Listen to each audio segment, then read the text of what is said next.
The bitter December wind cut through Rebecca Owens' threadbare shawl like 1,000 knives as she stood on the frozen main street of Cannon City, Colorado, watching the banker's men carry what remained of her life out of the small house she had called home for 3 years. The year was 1878, and the world felt as cold and unforgiving as the ice forming on her eyelashes, while she fought back tears that would only freeze on her cheeks. "Please," she tried one last time, her voice barely above a whisper as she approached the banker, a portly man named Silas Morton who refused to meet her eyes. "My husband only died 2 months ago. Surely you can give me more time to find the money for the mortgage." Morton shifted his considerable weight from one foot to the other, his breath forming white clouds in the frigid air. "Mrs. Owens, I have given you time. Your husband, God rest his soul, was 3 months behind before he passed. That makes it 5 months total. I have a business to run, and this property has value. The new owner takes possession today." "But where am I supposed to go?" Rebecca asked, hating the desperation in her voice but unable to contain it. She was 22 years old, and for the first time since her marriage to Thomas Owens at 19, she was utterly alone in the world. "You have family back east, do you not?" Morton said, finally looking at her with something that might have been pity but felt more like condescension. "Perhaps it is time to return to them." Rebecca bit her lip. Her family had disowned her when she married Thomas against their wishes. He had been a dreamer, a man who believed he could make his fortune in the silver mines of Colorado. Instead, he had died in a mine collapse, leaving her with nothing but debts and fading memories. By noon, she stood on the street with 2 carpetbags containing her clothes, a small wooden box with her mother's jewelry, and a photograph of Thomas in a tarnished frame. The winter sun hung low in the sky, offering light but no warmth. She had enough money for perhaps 3 nights at the boarding house, and then nothing. No prospects, no family, no future. The street was nearly empty, most sensible people having retreated indoors away from the biting cold. Rebecca picked up her bags and began walking toward the boarding house, each step feeling heavier than the last. The snow crunched beneath her worn boots, and she wondered distantly if she would survive the winter. She was so lost in her dark thoughts that she did not notice the rider until his horse was nearly upon her. She looked up sharply, stepping back as a tall man on a buckskin mare pulled up short beside her. "Madam," he said, touching the brim of his hat, "you look like you could use some help." Rebecca studied him warily. He was perhaps 26 or 27, with dark hair that curled slightly at his collar and eyes the color of aged whiskey. His face was weathered but kind, and he wore the practical clothing of a working cowboy, sturdy denim pants, a heavy wool coat, and a hat that had seen better days. There was something steady about him, something that reminded her of an oak tree, solid and unmoving in a storm. "I am fine, thank you," she lied, because that was what a proper woman did. She did not accept help from strange men, no matter how kind their eyes might be. "Begging your pardon, madam, but you do not look fine," he said gently. "I just came from the mercantile, and I heard tell that old Morton evicted a widow today. That would be you, I am guessing." Rebecca felt her cheeks flush with shame. "My circumstances are my own concern, sir." "I do not doubt that," he said, swinging down from his horse with an easy grace. "But it is 15 degrees out here, getting colder by the minute, and you are standing in the middle of the street with your worldly possessions looking like you do not know which way to turn. My name is Owen Chambers, and my mama raised me better than to ride past a lady in distress." "I am going to the boarding house," Rebecca said, lifting her chin with what dignity she could muster. "I have money for a few nights." "And after those few nights?" Owen asked, his voice still gentle but probing. Rebecca had no answer for that. The silence stretched between them, filled only by the whistle of the wind through the buildings. Owen seemed to make a decision. "I have a cabin about 8 miles north of here, up in the foothills. It is not much, but it is warm and there is plenty of room. You could stay there until you figure out what you want to do next." "I do not even know you," Rebecca protested, though part of her, the part that was cold and scared and tired, wanted desperately to say yes. "That is true enough," Owen acknowledged. "But I know what it is like to have nowhere to go. When I was 18, my pa died and the ranch went to his creditors. My mama had passed when I was just a boy, and I found myself alone. A kind family took me in for that winter, gave me work and a place to sleep. They saved my life. I reckon I owe it to the world to do the same when I can." There was something in his voice, a sincerity that touched Rebecca's heart. She looked into his eyes and saw no deception there, only honest concern. "I would not want to impose," she said, but her resistance was crumbling. "It would not be an imposition," Owen said. "I could use the company if I am being honest. It gets lonely up there in the winter, and you would be doing me a favor. I am not much of a cook, and the cabin could use a woman's touch." Rebecca knew she should say no. She knew that accepting his offer could ruin what little remained of her reputation. But as another gust of wind tore through the street, sending snow swirling around them, she found herself nodding. "Just until I can find work," she said, "and somewhere of my own to stay." Owen's face broke into a smile that transformed his features, making him almost handsome. "That is all I am offering, madam.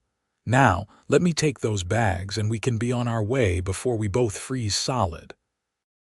He secured her belongings to his saddle, then helped her mount the horse before swinging up behind her. Rebecca stiffened at the proximity, at the feeling of his arms on either side of her as he took the reins, but there was nothing improper in his manner. He simply clicked his tongue, and the mare started forward at a steady walk. They left Cannon City behind, following a winding trail that led up into the mountains. The landscape was breathtaking and harsh in equal measure. Towering pines bent under the weight of snow, and the peaks rose like ancient sentinels against the gray sky. Rebecca had been so consumed by grief and worry these past months that she had forgotten to notice the world around her. Now, pressed against the warmth of Owen's chest as they rode, she found herself noticing everything with a strange clarity. "How long have you had the cabin?" she asked, more to break the silence than out of genuine curiosity. "About 4 years now," Owen replied. "I worked as a ranch hand for a while, saved up enough to buy a small piece of land and build something of my own. I run a few head of cattle, do some work for the bigger ranches when they need extra hands. It is not a fortune, but it is honest work and the land is mine." "That must be a good feeling," Rebecca said quietly, "having something that belongs to you." "It is," Owen agreed, "though it can be lonely sometimes. I had a good friend, Charlie Brennan, who used to come up and visit regular, but he married last spring and moved to Denver with his wife. Have not seen much of him since." There was no bitterness in his voice, just acceptance.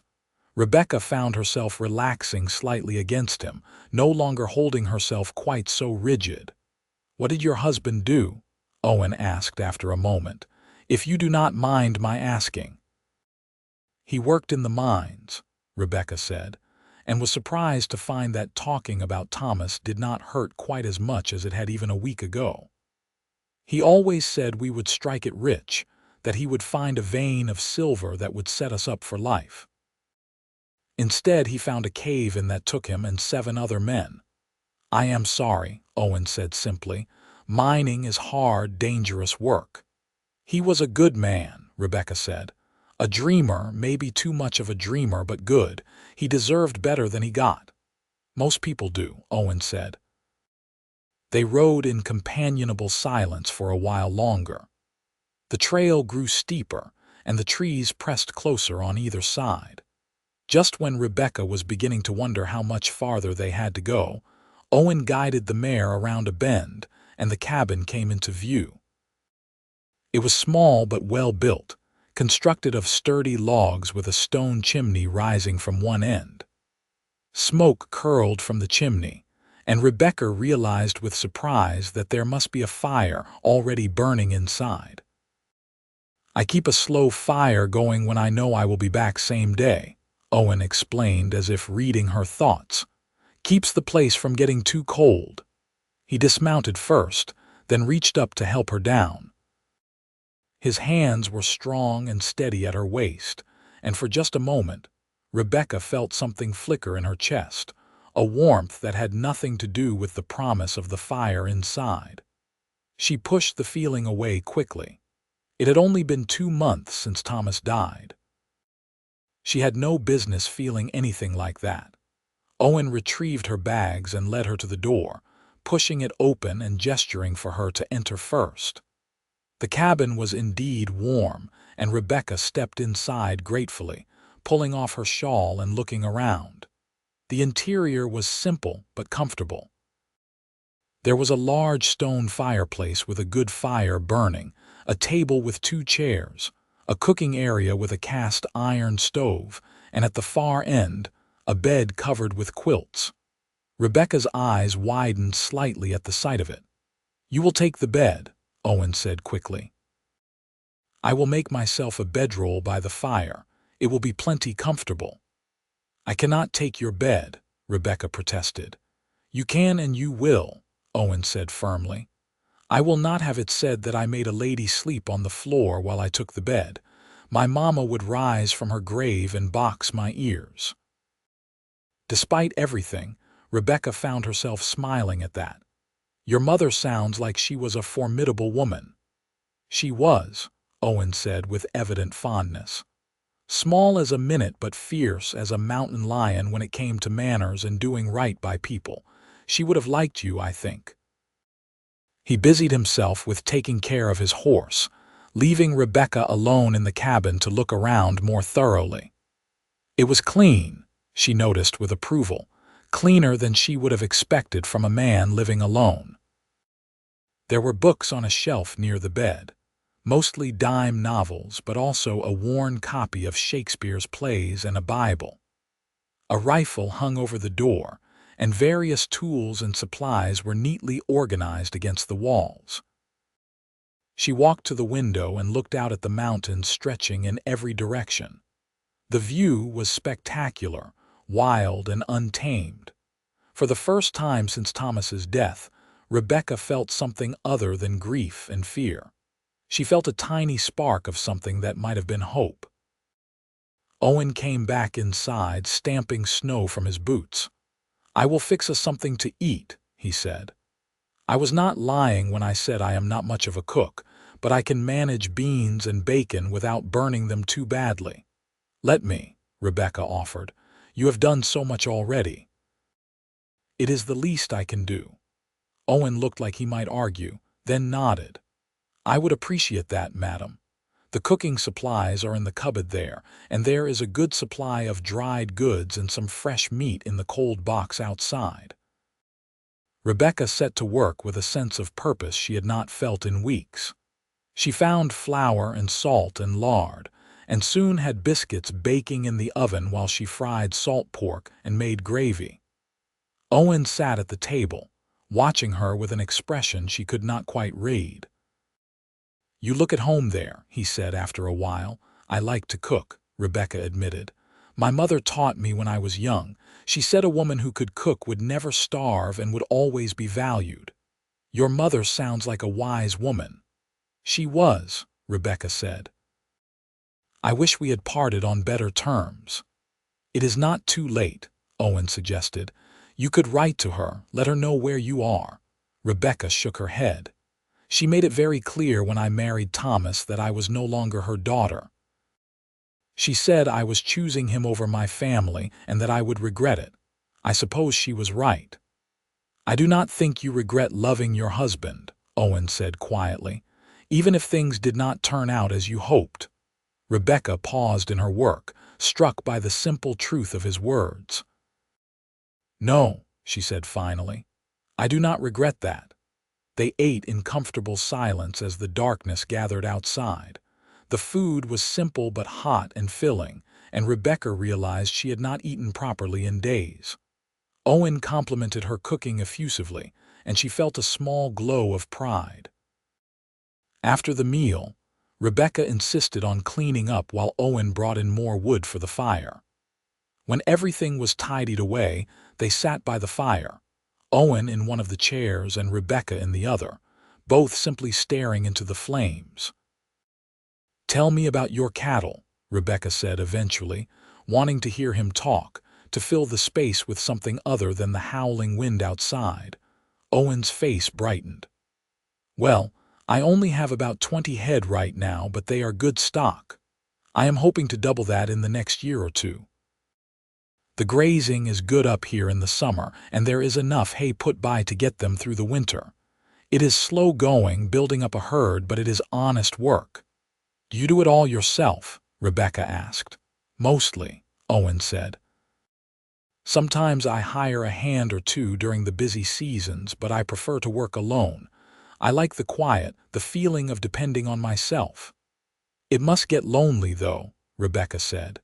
"Sometimes," Owen admitted. "But I figure someday I will meet the right woman, settle down proper, have some children running around. Until then, I am content with what I have." Rebecca wondered what kind of woman Owen would marry. Someone strong, she thought, someone who could handle the isolation and the hard work of ranch life. Someone unlike her, with her soft hands and city upbringing. As if reading her thoughts, Owen said, "What about you? What will you do once the weather clears?" "I do not know," Rebecca admitted. "I thought perhaps I could find work as a seamstress or a teacher. I had 2 years of normal school before I married." "A teacher," Owen said thoughtfully. "The town is growing. They might could use a teacher come spring." "Perhaps," Rebecca said, though she did not allow herself to hope too much. The fire crackled and popped, sending shadows dancing across the walls. Rebecca felt her eyelids growing heavy, the warmth and the food and the long, emotional day finally catching up with her. "You should get some rest," Owen said gently. "It has been a hard day for you." Rebecca wanted to protest that she was fine, but she found herself nodding instead. "Thank you," she said, standing, "for everything. I do not know what I would have done if you had not come along." "No thanks needed," Owen said. "Anyone would have done the same." But Rebecca knew that was not true. Plenty of people had passed her on the street that day, and Owen was the only one who had stopped. She prepared for bed behind a blanket that Owen had strung up to give her privacy, then climbed between the quilts. They smelled of pine and wood smoke and something indefinably masculine that she tried not to think about too much. Through the blanket, she could hear Owen moving around, settling himself by the fire. "Good night, madam," he called softly. "Good night," Rebecca replied. "And please call me Rebecca. I think we are past such formality." "Good night, Rebecca," Owen said, and she could hear the smile in his voice. "Sleep well." Despite her exhaustion, Rebecca lay awake for a long time, listening to the wind howl outside and the fire crackle in the hearth. She thought about the strange turns life took. How this morning she had been standing in the street with nowhere to go, and now she was warm and safe in a stranger's cabin. She thought about Owen, about his kind eyes and steady manner, about the way he had helped her without expecting anything in return. She told herself firmly that she was grateful, nothing more. That the warmth spreading through her chest was simply relief at finding shelter from the storm. But as she finally drifted off to sleep, her last thought was of the smile that had transformed Owen's face when she had agreed to come with him. The next morning, Rebecca woke to the smell of coffee and burning bacon. She sat up quickly, disoriented for a moment before remembering where she was. Gray morning light filtered through the window, and she could hear Owen muttering what sounded like curses under his breath.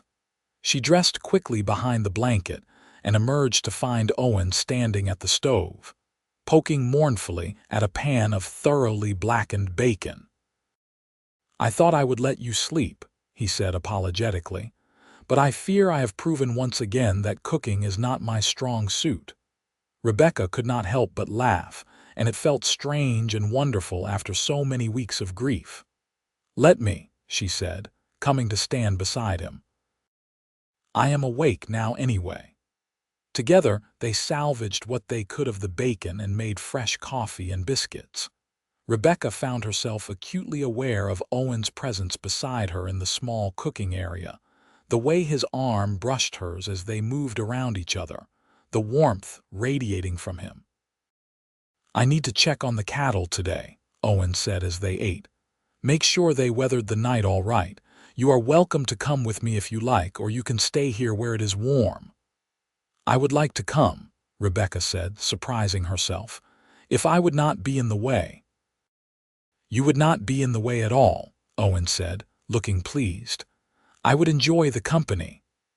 After breakfast, Owen found her a pair of his old gloves and a warmer coat that had belonged to his father. Rebecca felt strange wearing men's clothing, but she had to admit it was much warmer than her own threadbare things. They set out into a world transformed by snow. Everything was white and pristine, the sun reflecting off the drifts with an almost blinding brightness. Owen led her to a small valley where his cattle were gathered, hardy beasts with thick winter coats. "They look healthy," Rebecca observed, though in truth she knew little about cattle. "They are doing well," Owen agreed. "I worry most about the calves, but they seem to be keeping close to their mothers, which is good." He counted the cattle carefully, making notes in a small book he pulled from his pocket.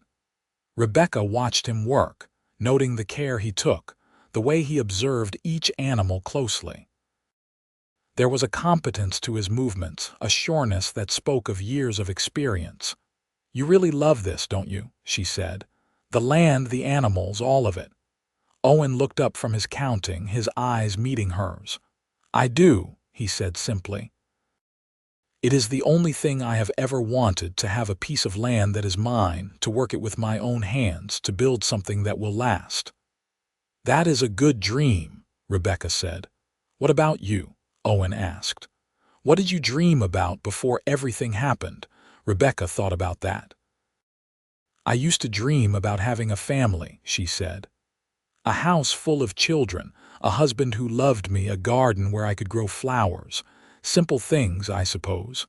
"Not simple at all," Owen said. "Those are the things that matter most."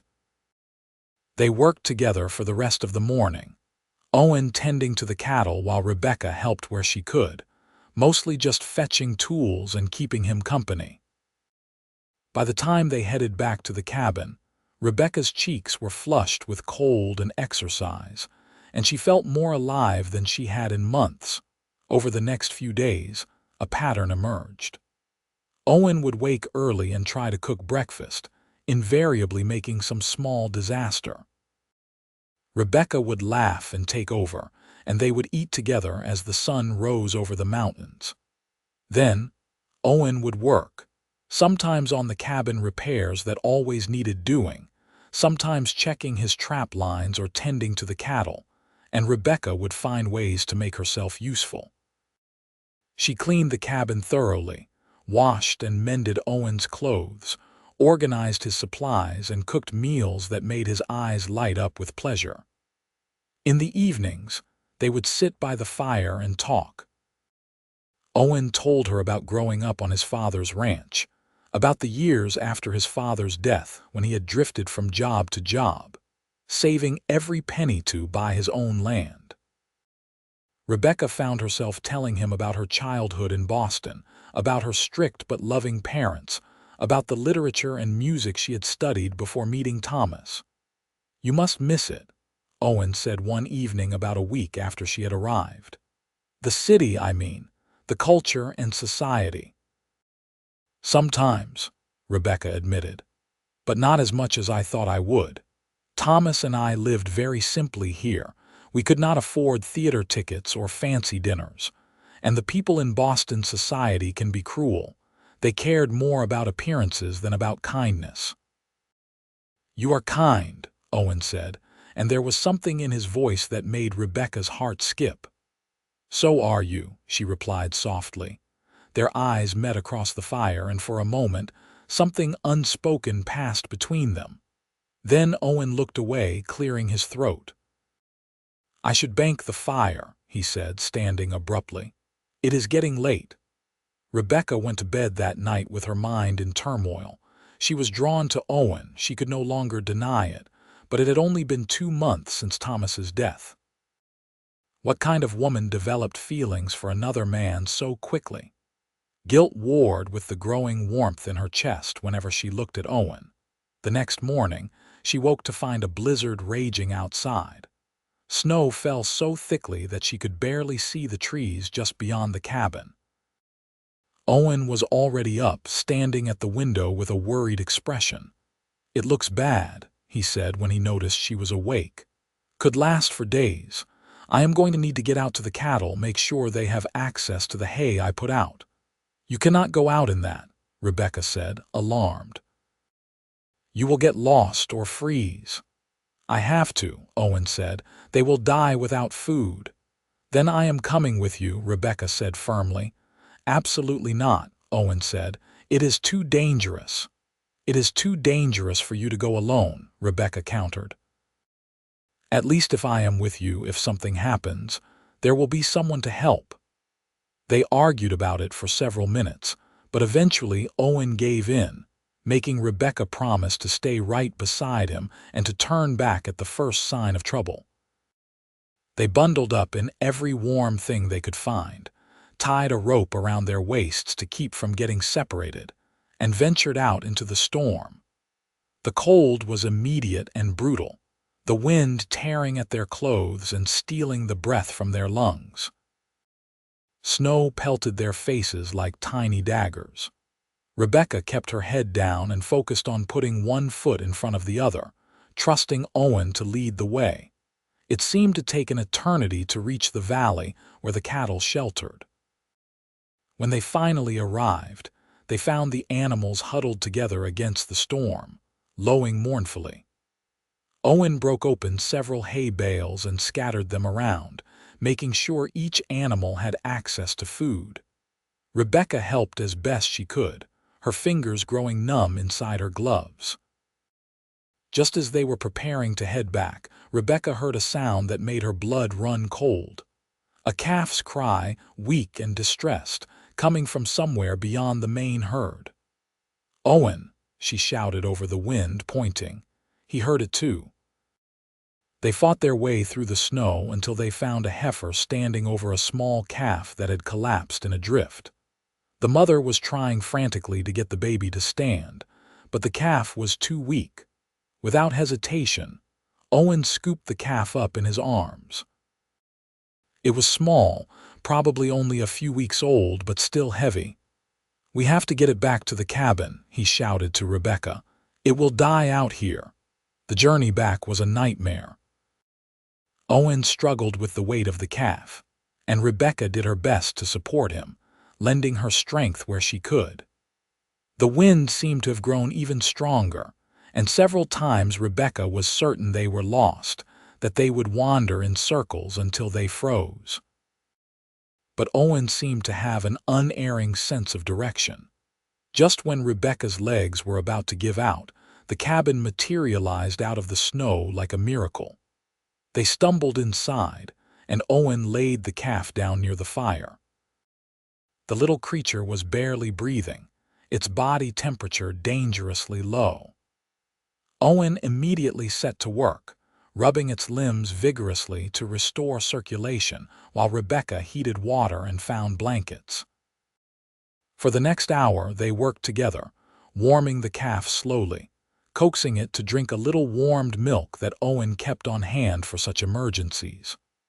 Gradually, the calf's breathing strengthened and it began to show signs of life again. "I think it is going to make it," Owen said finally, sitting back with obvious relief. Rebecca realized she was still kneeling beside him, so close that their shoulders were touching. She turned to look at him and found him already looking at her. His hair was wet with melted snow, his cheeks flushed with cold and exertion. There was something in his eyes that made her breath catch. "You were very brave out there," he said softly. "Thank you for not letting me go alone." "I was terrified," Rebecca admitted. "So was I," Owen said. "But you did it anyway. That is what bravery is." His hand came up, almost of its own accord, and gently pushed a strand of wet hair back from her face. The touch was tender, intimate, and Rebecca felt something inside her crack open. "Owen," she whispered, not sure what she wanted to say. "I know it has not been long," Owen said, his voice rough. "I know you are still grieving your husband, and I have no right to feel what I am feeling. But Rebecca, from the moment I saw you standing in that street, something in me just knew. I cannot explain it any better than that." "I feel it too," Rebecca heard herself say. "And I do not know what to do about it. I should still be mourning Thomas. What kind of person does that make me?" "It makes you human," Owen said gently. "Your husband is gone, Rebecca. You are still here, still alive. You are allowed to feel things, to want things." "But it has only been 2 months," Rebecca said, tears spilling down her cheeks. "2 months, Owen. I loved him." "I know you did," Owen said, and there was no jealousy in his voice, only compassion. "And you probably always will, in a way. But that does not mean you cannot love again. The heart is not so limited." He was right, Rebecca realized. She would always care for Thomas, would always remember the dreams they had shared. But those dreams were gone now, buried with him in the frozen ground. She was still here, still living, and she was drawn to Owen in a way that felt both terrifying and inevitable. "I do not want to rush you," Owen continued. "I am not asking you for anything you are not ready to give. I just needed you to know how I feel." Rebecca looked into his kind, honest eyes and made a decision. She leaned forward and pressed her lips to his, a gentle, tentative kiss that nevertheless sent warmth flooding through her entire body. Owen responded carefully, his hand coming up to cup her cheek with infinite tenderness. The kiss deepened slightly but remained sweet, almost chaste. When they finally pulled apart, both were trembling slightly. "I am scared," Rebecca whispered. "So am I," Owen admitted, "but maybe we can be scared together." The calf chose that moment to bleat loudly, breaking the tension and making them both laugh. They spent the rest of the evening tending to their unexpected guest, who showed increasing signs of recovery as the hours passed. The blizzard raged for 3 more days. The cabin became their whole world, a small island of warmth and light in an ocean of white. They cared for the calf together, whom Rebecca named Clementine despite Owen's protests that naming it would make it harder to return to the herd. They cooked and cleaned and talked for hours by the fire.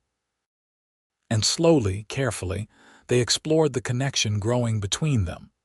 Owen kissed her again the next evening and the evening after that. They were long, slow kisses that made Rebecca's toes curl and her heart race. But Owen never pushed for more, never made her feel rushed or pressured.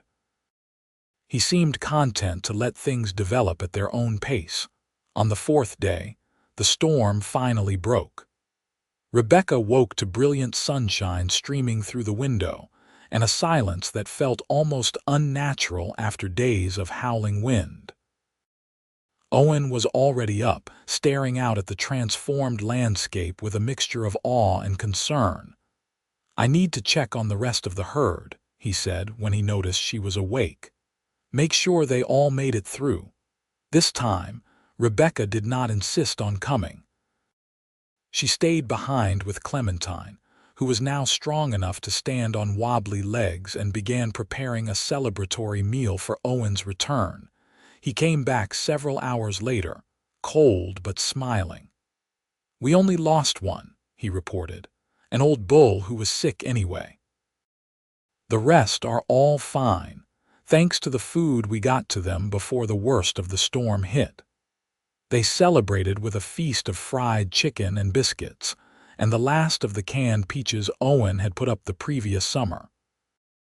Afterwards, full and content, they sat by the fire as had become their custom. The trail to town should be passable in another day or two, Owen said. Once the snow settles a bit. Rebecca felt her heart sink. She had known this time was coming, but she had not expected it to hurt so much. I suppose I should think about finding that work I mentioned, she said quietly. You could, Owen said carefully, or you could stay, Rebecca repeated, here with me. Owen turned to face her fully. Rebecca, I know this is fast. I know all the reasons why this does not make sense. But I also know that I have never felt about anyone the way I feel about you. These past 2 weeks have been the happiest of my life, and I do not want them to end. What are you saying? Rebecca asked, though her heart was already beginning to pound. I am saying marry me, Owen said. Stay here, be my wife, help me build this ranch into something real. I do not have much to offer you, not like what you probably had back in Boston. But I can promise you this cabin will always be warm, your stomach will always be full, and I will spend every day of the rest of my life trying to make you happy. Rebecca felt tears streaming down her face, but for the first time in months, they were tears of joy rather than sorrow. You really mean it, she said wonderingly. Every word, Owen said, reaching for her hands. I love you, Rebecca. I know it is too soon to say that, but it is true anyway. I love your laugh and your kindness and the way you hum while you cook. I love how you were not afraid to argue with me about coming out in the storm. I love the way you look in the morning with your hair all mussed. I love everything about you, and I want to spend the rest of my life showing you that. I love you too, Rebecca said, and as she spoke the words, she realized they were absolutely true. I did not think I could feel this way again, but Owen, you have brought me back to life. You have given me hope and joy and a reason to look forward instead of back. Is that a yes? Owen asked, his eyes shining. Yes, Rebecca said, laughing through her tears. Yes, I will marry you. Owen let out a whoop of joy and pulled her into his arms, spinning her around the small cabin. Clementine bleated in alarm, and they both dissolved into laughter. When Owen set her down, he kissed her with a passion that took her breath away. When? Rebecca asked when they finally broke apart. As soon as we can get to town and find a preacher, Owen said. I am not waiting any longer than I have to. They rode to Cannon City 2 days later, with Clementine trotting alongside on a lead rope. The town was still digging out from the blizzard, and people stared as they passed, whispering behind their hands about the widow who had been evicted just weeks before. Rebecca held her head high, Owen's hand warm in hers. Let them whisper, she thought. She had found something more valuable than their approval. She had found love and hope and a future. They found the circuit preacher at the church, a kindly old man named Reverend Martin, who agreed to marry them that very afternoon. Rebecca wished she had something better to wear than her simple gray dress, but Owen looked at her like she was dressed in silk and diamonds. They spoke their vows in the small church with only Reverend Martin and his wife as witnesses. When Owen slipped a plain gold band onto her finger, a ring that had belonged to his mother, Rebecca felt a sense of rightness settle over her like a warm blanket. You may kiss your bride, Reverend Martin said with a smile, and Owen did, thoroughly and enthusiastically, making Mrs. Martin giggle. They spent their wedding night at the boarding house, Owen having insisted that their first night as husband and wife should not be spent on a bedroll by the fire. The room was small but clean, and for the first time, Rebecca shared a bed with Owen as his wife. He was gentle and patient, taking his time to show her how much he loved her. Rebecca had been married before, but this felt different, new and wonderful. With Thomas, lovemaking had been pleasant but perfunctory. With Owen, it was a revelation, a joining not just of bodies but of souls. Afterwards, they lay tangled together in the narrow bed, the moonlight streaming through the window painting silver patterns on the walls. Happy. Owen murmured against her hair. So happy, Rebecca replied. I did not think I could be ever again, but you have given me everything. You have given me everything too, Owen said. I was just existing before you came, now I am living. They returned to the cabin the next day, and Rebecca found herself looking at it with new eyes. This was not just shelter anymore. This was home. Their home. The winter passed in a blur of happiness. Rebecca threw herself into making the cabin truly theirs, sewing curtains for the windows and braiding rugs for the floors. Owen built her shelves for her books and a hope chest for the linens she had begun to collect. They worked together, played together, loved together.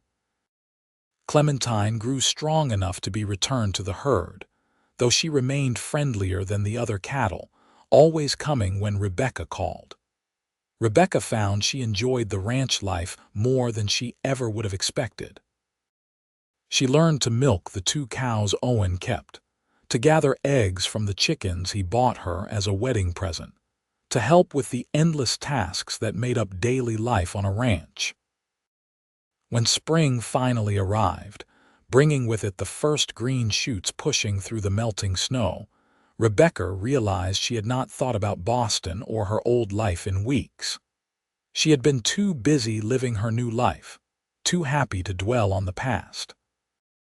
One evening in April, as they sat on the porch watching the sunset paint the mountains in shades of gold and rose, Rebecca turned to Owen with news she had been holding close all day.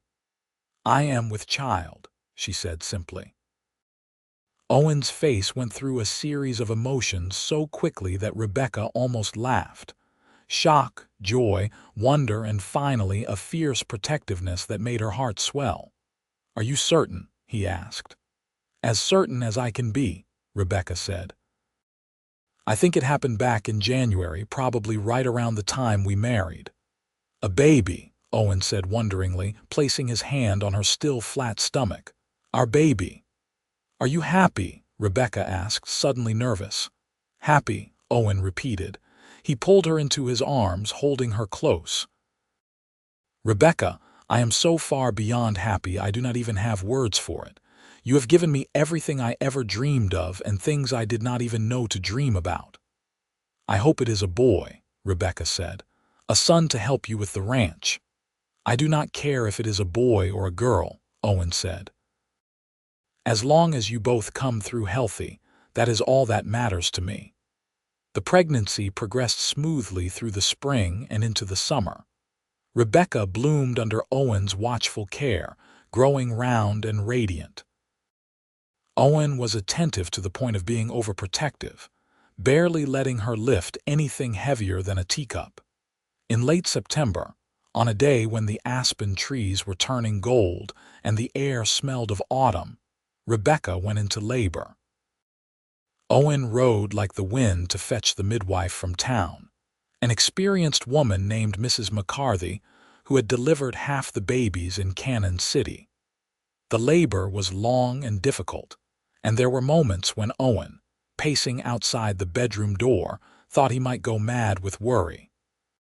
But finally, just as the sun was rising on a new day, he heard the thin, angry wail of a newborn. Mrs. McCarthy opened the door, her face tired but smiling. You have a son, she said. A big, healthy boy, and your wife is doing fine, just exhausted. Owen rushed to Rebecca's side, where she lay propped against the pillows, looking pale and tired but absolutely beautiful. In her arms was a bundle wrapped in soft blankets, and as Owen looked down at his son's tiny, perfect face, he felt something shift fundamentally in his chest. Hello, little one, he whispered, touching one impossibly small hand. The baby's fingers wrapped around his thumb with surprising strength. "What should we name him?" Rebecca asked softly. They had discussed names endlessly over the past months, but now, looking at their son, Owen knew exactly what felt right. "What about Samuel?" he suggested. "After your father." Rebecca's eyes filled with tears. She had written to her parents in the spring, telling them about Owen and the baby. Her mother had written back, a tentative letter that suggested a slow thawing of their relationship. Her father had not responded, but Rebecca held out hope. "Samuel," she repeated. "Samuel Chambers, it is perfect." Life with a baby was exhausting and wonderful in equal measure. Samuel was a good baby, healthy and strong, with his father's dark hair and his mother's blue eyes. Owen was a devoted father, walking the floor with Samuel when he cried at night, changing nappies without complaint, staring at his son with an expression of such love that it made Rebecca's heart ache. As the months passed and Samuel grew, Rebecca found herself happier than she had ever imagined possible. The past, with all its pain and loss, felt like it belonged to someone else. This life, with Owen and Samuel and the ranch, was real and solid and wonderful. When Samuel was 6 months old, in the spring of 1880, Rebecca received a letter from Boston. Her father had died, her mother wrote, and with his passing, the last barrier to their reconciliation was gone. Would Rebecca consider coming for a visit and bringing her husband and grandson? Rebecca and Owen discussed it at length and decided to make the journey. It would be good for Samuel to know his grandmother, and Rebecca wanted to show Owen where she had come from. The trip was long and arduous, but seeing her mother's face when she first held Samuel made it all worthwhile. Mrs. Owens wept openly, apologizing for the years of estrangement, thanking Owen for making her daughter so obviously happy. They stayed for a month, and by the end of it, Rebecca's mother had agreed to come to Colorado for an extended visit the following year. It was not a complete healing, but it was a start, a bridge between Rebecca's old life and her new one. Back at the cabin, they settled into the rhythm of their life. The ranch was growing, the herd now numbering nearly 50 head. Owen talked about building a larger house, maybe next year or the year after, somewhere with more rooms for the children he hoped they would have. Rebecca was content with the cabin, though. It was where she had found love again, where she had started her new life, where she had become the person she was always meant to be. On a cold December evening in 1880, exactly 2 years after the day Owen had found her in the street, Rebecca stood at the cabin window watching the snow fall. Samuel was asleep in his cradle. Owen was reading by the fire, and everything was peaceful and warm. "What are you thinking about?" Owen asked, coming to stand behind her and wrapping his arms around her waist. "I was thinking about how much my life has changed," Rebecca said, leaning back against him. 2 years ago, I was standing in the street with nowhere to go and no hope, and now I have everything." "We have everything," Owen corrected gently, "and we are going to add to it." "I have been meaning to tell you something." "What?" Rebecca asked, turning in his arms to face him. "I have been saving up," Owen said. "And I talked to the banker, not Morton, the new one, Johnson.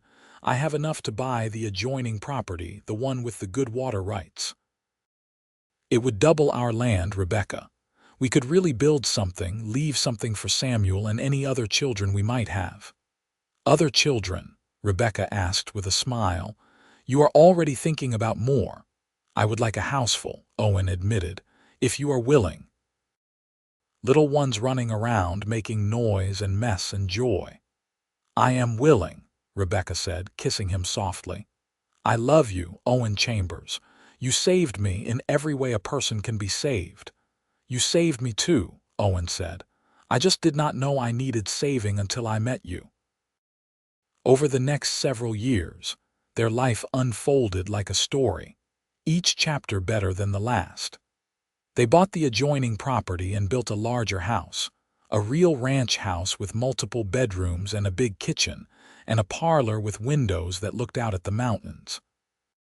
Rebecca gave birth to a daughter in 1882, whom they named Rose after Rebecca's maternal grandmother.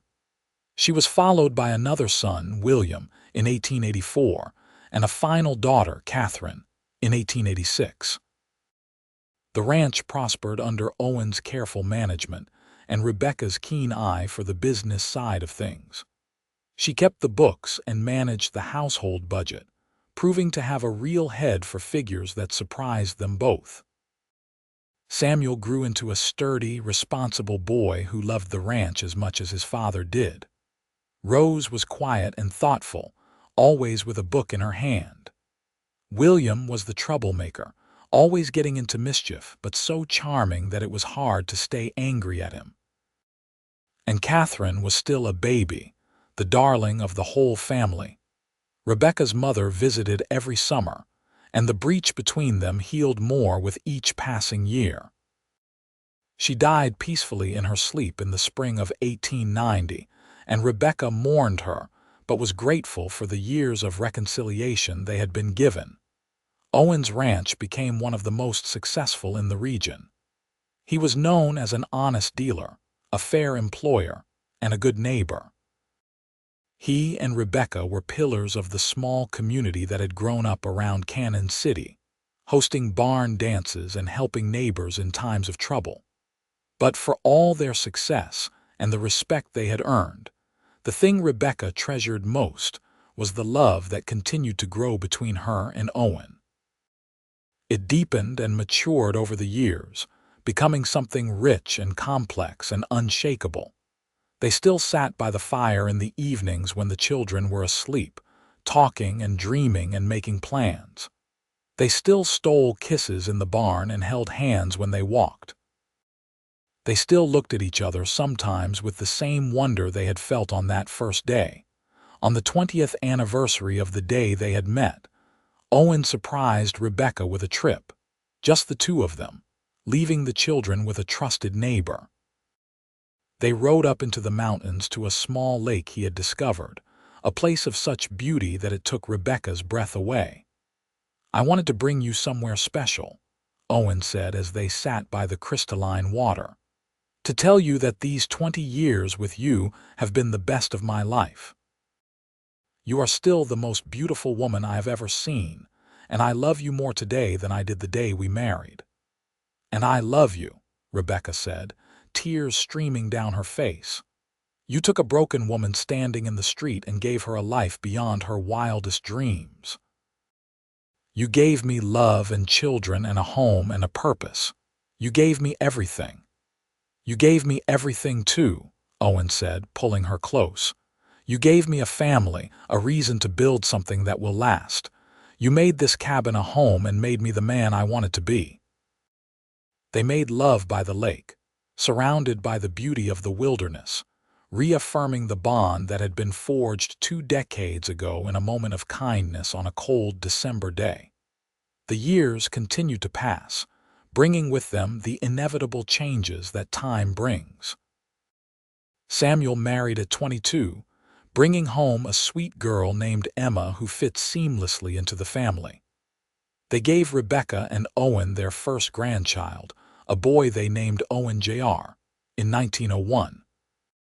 Rose became a teacher, taking over the small school in Cannon City, and bringing to it all the love of learning Rebecca had instilled in her.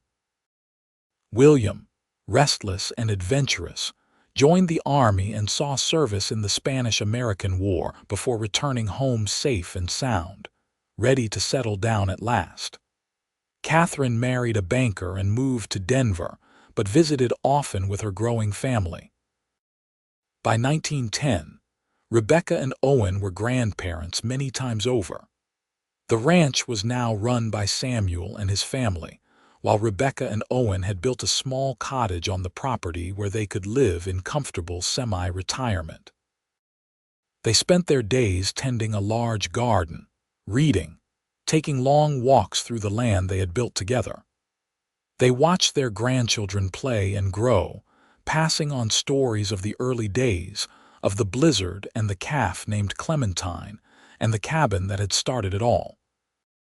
The original cabin still stood, used now as a storage shed, but Rebecca sometimes walked there on quiet afternoons. She would stand in the doorway and remember the woman she had been at 22, lost and frightened and certain her life was over. That woman could never have imagined the richness and joy that awaited her, could never have dreamed of the love she would find on a warm summer evening in 1918. Rebecca and Owen sat on the porch of their cottage, watching the sunset as they had done thousands of times before. They were both in their 60s now, their hair white, their faces lined with the years, but their hands were still clasped together as tightly as ever. "You remember the first time we sat and watched the sunset together?" Owen asked. "Of course," Rebecca said. "I told you I was pregnant with Samuel. You looked like you might faint from joy," Owen chuckled. "I thought my heart might burst. I still feel that way sometimes, looking at everything we have built." "We have been blessed," Rebecca agreed, "more than I ever thought possible." "If you could go back," Owen said slowly, "back to that day in December when I found you in the street, knowing everything that was going to happen, all the hard work and the struggles along with the joy, would you do it again?" Rebecca did not even have to think about it. "In a heartbeat," she said. "Every moment with you, every challenge we faced together, every joy we shared, I would do it all again without changing a thing." "Even the blizzard," Owen teased. "Even the blizzard," Rebecca confirmed. "Though I could have done without the terror of thinking we would freeze to death." "But we saved Clementine," Owen pointed out. "We did," Rebecca agreed, smiling at the memory of the calf they had rescued, who had lived to a ripe old age and become something of a legend in the family. They sat in comfortable silence, watching the mountains turn purple and gold in the fading light. Somewhere in the distance, they could hear their grandchildren laughing as they played, and the sound was sweeter than any music. "I love you," Owen said, as he did every evening. "I love you too," Rebecca replied, as she always did. And as the stars began to appear in the darkening sky, Rebecca thought about the strange and wonderful path her life had taken. From the streets of Boston to a small cabin in the Colorado mountains. From grief and loss to love and family. From despair to more happiness than she had ever thought possible. It had all started with an act of kindness, with a cowboy who stopped for a widow in distress. And it had grown into a love story for the ages, a testament to the power of second chances and the resilience of the human heart. The years continued to be kind to them. They celebrated their golden wedding anniversary in 1928, surrounded by children and grandchildren and even a few great-grandchildren. It was a grand party, with music and dancing and more food than anyone could eat. Samuel made a speech, talking about the legacy his parents had built, not just in terms of the ranch but in terms of the love and values they had instilled in their family. There was not a dry eye in the house when he finished, least of all Rebecca's and Owen's. As they danced together that night, both moving a bit slower than they once had but still graceful together after 50 years of practice, Rebecca laid her head on Owen's shoulder and whispered, "Thank you for stopping that day. Thank you for seeing me when I was invisible to everyone else." "Thank you for saying yes," Owen whispered back. "Thank you for taking a chance on a cowboy with nothing but a cabin and a dream." "You had more than that," Rebecca said. "You had the biggest heart of anyone I have ever known." They lived to see the ranch continue to prosper under Samuel's management, to see all their children happy and settled, to hold great-grandchildren in their arms and tell them stories of the old days. Owen passed peacefully in his sleep in the spring of 1932, at the age of 81. He died as he had lived, with dignity and grace, his hand clasped in Rebecca's. His last words were to tell her he loved her and that he would be waiting for her on the other side. Rebecca grieved, but it was not the desperate, lost grief she had felt when Thomas died. This was the grief of a life well lived, of a love that had been honored and cherished every single day. She knew that Owen had been ready, that he was at peace. She lived on for another 5 years, spending her days with her family, tending her garden and writing down the stories of her life, so that her great-grandchildren and their children would know where they came from. She wrote about Boston and the mines and the eviction, about the cowboy who stopped in the street and the blizzard and the calf. She wrote about love and loss and second chances, about building a life from nothing but determination and hope. Rebecca died quietly one December evening in 1937, sitting in her chair by the window of the cottage, looking out at the mountains that had been her home for nearly 60 years. She was found with a smile on her face, and in her hand was an old photograph of Owen taken when he was still young, his eyes full of kindness and promise.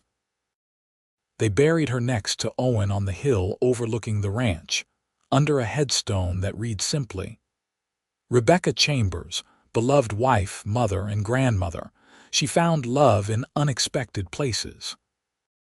The family gathered for the funeral, 4 generations united in grief and in celebration of a life extraordinarily well lived. Samuel, now an old man himself, told stories about his mother to his grandchildren, about her strength and her grace and the love she had shared with Owen. The ranch continued to thrive, passed down through the generations, each one adding to the legacy that Rebecca and Owen had started. The cottage where they had spent their final years was preserved, turned into a small museum of sorts where family members could come and reconnect with their history. And the old cabin, the one where it all began, still stood at the edge of the property. It was maintained carefully, a monument to the day a cowboy stopped for a widow and changed both their lives forever. Visitors to the ranch, family and friends alike, were often told the story. About the eviction and the kindness of strangers, about the blizzard and a rescued calf, about 2 people who found love when they least expected it, and built something that would last for generations. It was a story of the Wild West, of hardship and perseverance and the indomitable human spirit. But more than that, it was a love story, pure and simple. The story of Rebecca and Owen, who proved that sometimes the end of one road is just the beginning of another, better one. And on quiet winter evenings, when the snow fell soft on the Colorado mountains and the wind whispered through the pines, some said you could still feel their presence. In the warmth of the old cabin, in the love that permeated every inch of the ranch they had built, in the legacy they had left behind. They had started with nothing but a moment of kindness and a willingness to take a chance. And they had created everything that mattered: a family, a home, a love that transcended time itself. The December evening when Owen found Rebecca in the street had seemed like the worst day of her life. Instead, it had been the beginning of the best. And that, perhaps, was the greatest lesson of all. That we never know when our lives might change, when a stranger might become the most important person in our world, when an ending might really be a beginning in disguise. Rebecca and Owen's great-great-grandchildren still live on the ranch today, still tend the land, still tell the stories. And every December, on the anniversary of that fateful day, they gather at the old cabin and remember. They remember the widow and the cowboy, the eviction and the kindness, the blizzard and the love that grew from it. They remember that sometimes, in the darkest moments, when all seems lost, salvation can come from the most unexpected places. Sometimes it comes in the form of a passing cowboy with kind eyes and a warm cabin, offering shelter from more than just the storm.